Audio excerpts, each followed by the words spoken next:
Hello दोस्तों, welcome back to my channel. एक बार फिर से लेके आई हूँ गुरुदेव जी का सत्संग। तो दोस्तों, गुरुदेव जी की बातें मुझे लगा कि क्यों ना मैं खुद अपने मुख से गुरुदेव जी के प्रवचन बताऊँ, आपको सुनाऊँ। तो दोस्तों, यदि आपके लिए वीडियो पसंद आए तो प्लीज़ लाइक शेयर कमेंट कीजिएगा। आप लोगों का बहुत सारा प्रोत्साहन और प्यार मुझे चाहिए, ताकि मैं अब गुरु जी के प्रवचन मैं खुद उनकी शिष्या हूँ, तो अपने मुख से उनकी बात आप तक रख सकूँ। तो हम बताते हैं आज के गुरुदेव जी ने क्या कहा है। चंचल मन है तो मन की चंचलता को हम दूर कैसे करें। चंचल मन रहता है तो ये भागता कैसा है।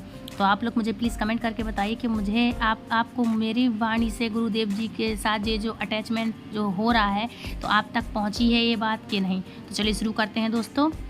तो दोस्तों, मन बहुत चंचल है। भगवत भावना से युक्त होकर के देखो दोस्तों, भजन में भगवत भावना का ये जो कहते हैं ना, शरण लेते हैं हम भगवान की, तो ये भगवत भजन करना बहुत ही एक ऐसी पद्धति है जो बहुत से लोग नहीं कर पाते हैं। भावना से मुक्त होकर परमहंस जी कहते हैं, भगवत परमहंस जी जो मंगलदास जी थे, अयोध्या के संत थे, वो रात में सेवा किया करते थे। कोई भी पशु पक्षी हैं, जो इंसान है, जो गंदगी कर गए हमारी सरयू नदी के यहाँ, हमारे भगवत अयोध्या धाम में, तो वो क्या करते थे, वो दिन में तो सफाई कर नहीं पाते थे, ना कोई काम कर पाते थे। तो क्या करते थे वो महाराज जी, दिन में उनके इतने सारे शिष्य रहते थे कि कोई काम करने नहीं देता था। तो वो रात में उठ के आते थे, और रात में जब सब सो जाते थे, उसके बाद वो वहाँ अयोध्या की वहाँ सफाई करते थे कि मेरे प्रभु की जन्मभूमि है, मेरे प्रभु का स्थान है। सरयू नदी से जल लाते थे, छींटते थे, जो वहाँ गंदगी कर देता था वो फड़ुआ तसला ले जाते थे, और सफाई करने के बाद मल इत्यादि को, गंदगी को, कुछ भी चीज़ डली हुई है तो वहाँ पर सफाई करने के बाद अब एक गड्ढा करते थे। गड्ढा करने के बाद उसके ज़मीन के नीचे दबा के जल सींचते थे। तो ये होती है दोस्तों भगवत प्रेमियों की, भगवत की बातें, कि वो हमारे प्रभु की किसी भी चीज़ को गंदा या मैला होता नहीं देख सकते। उसी तरह दोस्तों हमारा मन है। मन हमारा कैसा है कि यदि मन बहुत चंचल है, बहुत आगे आगे भागता है, तो मन की चंचलता को हम दूर कैसे करें। कहीं भी भागेगा तो मन के लिए छोड़ दो, कहाँ जाओगे, जहाँ तक जाओगे जाते रहो, चलते रहो, जाते रहो। जहाँ जिस रूप में मन लगे आप वही सोचो कि वही हमारे भगवान है। अच्छा, आप इस रूप में हैं, आप इस रूप में भी हैं, आप यहाँ भी है, आपका मन जहाँ जा रहा आप वहीं यही सोच के रखो कि हमारे भगवान इस रूप में है। तो फट से वहाँ भावना कर लो कि यहाँ भगवान है, यहाँ ये इस रूप में भगवान है, विद्वान है।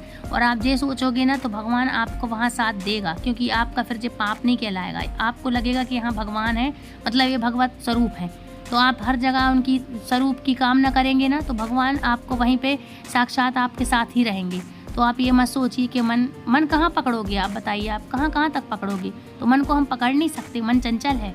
भजन करने आप बैठोगे, मन कहीं ना कहीं जाएगा, भागेगा, लगेगा, और आपको ऐसे विनाश की जगह ला के जंजाल में खड़ा कर देगा कि आप बर्बाद हो जाओगे। तो दोस्तों, ये मन की चंचलता है, हमें ऐसे ही दूर करना है। हम कैसे बचेंगे, तो इसलिए तो मैं आपको बता रही हूँ कि गुरुदेव जी से अटैचमेंट है, तो आपको पता चले कि हाँ, गुरुदेव जी की बात मैं आप तक पहुंचा पा रही हूँ कि नहीं। तो यदि आपको थोड़ा सा लग रहा होगा कि हाँ, आपको कुछ समझ में आया है, तो प्लीज़ मुझे कमेंट करके ज़रूर बताइएगा। और आगे सुनते हैं गुरुदेव जी क्या कहते हैं। तो गुरुदेव जी कहते हैं, तो दोस्तों, इन सब का फल क्या होता है। इन सब का फल एक ही है, और वो है भगवत ज्ञान, भगवत सेवा। तो दोस्तों, इसी तरह भगवान श्री कृष्ण एक बार जब मथुरा आए, वो गौआं चराने के लिए। तो ये मथुरा की छोटी सी एक कहानी है। तो विधि विधान पूर्वक एक बार भगवान श्री कृष्ण अपने दोस्तों सखाओं के साथ मथुरा आए। वहाँ के लोग तो जानते थे, तो वहाँ उनके सखा भी थे। तो उन्होंने निवेदन किया कि कोई ग्वारिया आया है, आज खाना इनके लिए हम यहाँ से दे देते हैं। पहले सूखा दे दिया करते थे खाना, तो सबसे वो मांगने के लिए गए। सब जानते हैं, पेड़ पक्षी पशु इंसान जानवर सब लोग जानते हैं कि ये भगवान है। जिस तरह से ठंडी ठंडी हवा चलती है ना, तो चेहरे पे लगता है कि हाँ, ठंडी हवा चलती, सबको आभास होता है। उसी तरह वैसे भगवान थे, उस समय भगवान थे जो ग्वारिया के रूप में गए थे, ग्वाले के रूप में गए थे वहाँ उसी की तरह उनका जन्म हुआ था। प्रकट तो वो वैसे ही हुए थे, तो सबको पता था ये भगवान है। तो वहाँ पर जब वो गए, तो मथुरा जब उनसे मंगाया है, उन लोगों ने भिक्षा मंगाई, तो सबने मना कर दिया। वहाँ के दोस्त सोचे कि इनके लिए आज हम कुछ खिलाएं, लोग भूखे हैं, गौएं चराते हुए लोग थक गए हैं, कृष्ण बलराम। तो वहाँ पे ग्वारिया के रूप में सब लोग गए और मंगाने के लिए कृष्ण के साथ। तो वहाँ पर कुछ लोग ऐसे थे जो यज्ञ कर रहे थे, हवन कर रहे थे। ऐसे लोग थे जो हवन आदि करते रहते थे। तो यज्ञ देवता साक्षात ब्राह्मण के रूप में, उनको पता था कि ये साक्षात धिक्कार है हमारे लिए कि हमारे तीनों लोगों के जगत के स्वामी भगवान श्री कृष्ण स्वयं यज्ञ नारायण हमारे पास भिक्षा मांगने आए और हम उनकी तरफ देख तक नहीं रहे। भगवान श्री कृष्ण उनको तारने गए थे कि हमें भिक्षा मिल जाए और यदि हम कुछ पा लें तो हम इनका ये जो हवन यज्ञ जो मेरे लिए तो कर रहे हैं तो इनका हवन यज्ञ सब सफल हो। और उन ब्राह्मणों ने क्या किया कि अपने हवन के चक्कर में, हवन के चलते उनकी तरफ देखा तक नहीं। वो भिक्षा मांग रहे थे लेकिन उनने क्या बोला ब्राह्मणों ने कि अभी हवन हो रहा है, कोई भिक्षा नहीं मिलेगी। लेकिन धन्य है उनकी स्त्रियां, उनकी औरतें, जो ब्राह्मण देव थे उनकी औरतें क्या करी कि मांगने गए तो इतने सुंदर थे तो उन लोगों ने क्या किया कि इतना सुंदर बालक है करके, इतने सुंदर 2 लड़के हैं, तो उनकी पत्नियों ने उन्हें भिक्षा दी, पेट भर के भोजन कराया। भोजन कराने के पश्चात जब वो आए तो ये लोग यज्ञ नारायण स्वयं दर्शन दिए और उन्होंने बोला, उन आचार्यों ने, उन ऋषियों ने बोला कि धिक्कार है हमारी ऐसी साधना पर।